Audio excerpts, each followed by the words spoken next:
आजीवन कारावास मतलब उम्र कैद। ये शब्द सुनते ही ना दिमाग में बहुत कुछ आता है।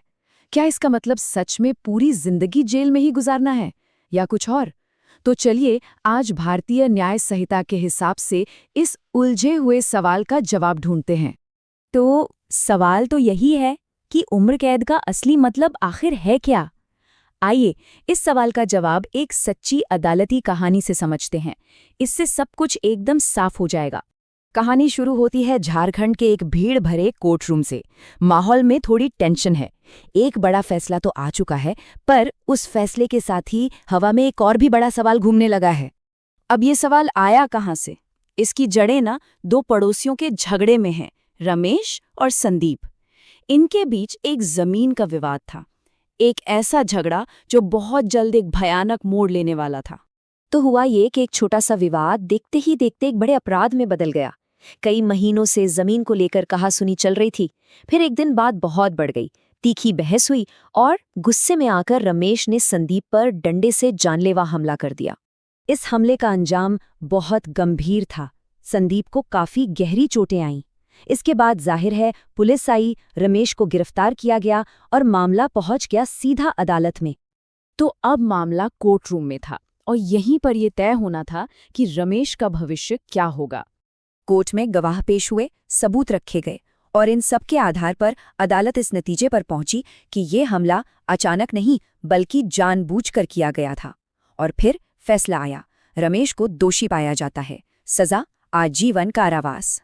और बस इसी सजा के ऐलान के साथ ही पूरे कोर्टरूम में फिर से वही सवाल गूंजने लगा, आखिर इस आजीवन कारावास का मतलब क्या है? कितने साल? 10 साल? 20 साल? या फिर पूरी जिंदगी? अब इस उलझन को सुलझाने के लिए उसी अदालत में एक कानून के जानकार भी मौजूद थे, डब्ल्यू दास। और उनका काम ही यही है कानून की मुश्किल बातों को आसान भाषा में समझाना। तो वो आगे आए। डब्ल्यू दास ने समझाया कि देखिए, इस सवाल का जवाब कहीं और नहीं बल्कि भारतीय न्याय संहिता की एक खास धारा सेक्शन 57 में छिपा है। एक ऐसा सेक्शन जो इस पूरी पहेली को सुलझा सकता है। तो बीएनएस का सेक्शन 57 कहता क्या है? देखिए, ये कहता है कि जब भी सजा के कुछ हिस्सों को कैलकुलेट करने की बात आती है तो आजीवन कारावास को 20 साल की सजा के बराबर गिना जाएगा। बस यही वो कानूनी पेच है जो सारी उलझन को सुलझा देता है। जी हाँ, 20 साल। लेकिन एक मिनट, यहाँ एक बात समझना बहुत जरूरी है। ये जो 20 साल है ना, ये सिर्फ कुछ खास कानूनी कैलकुलेशन के लिए है।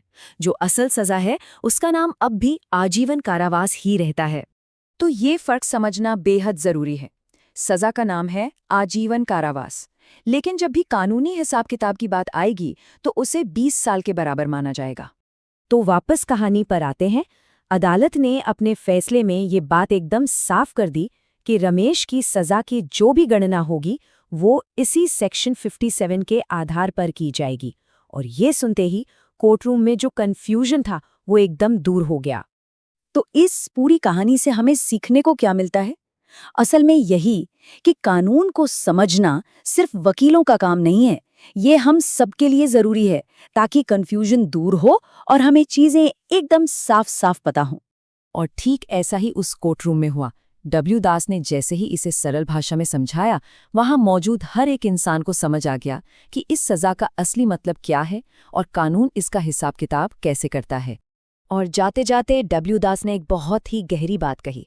उन्होंने कहा कि कानून को समझना इसलिए ज़रूरी है क्योंकि यह हमें सिर्फ हमारे अधिकार ही नहीं बताता बल्कि हमारे कर्तव्य क्या हैं ये भी याद दिलाता है।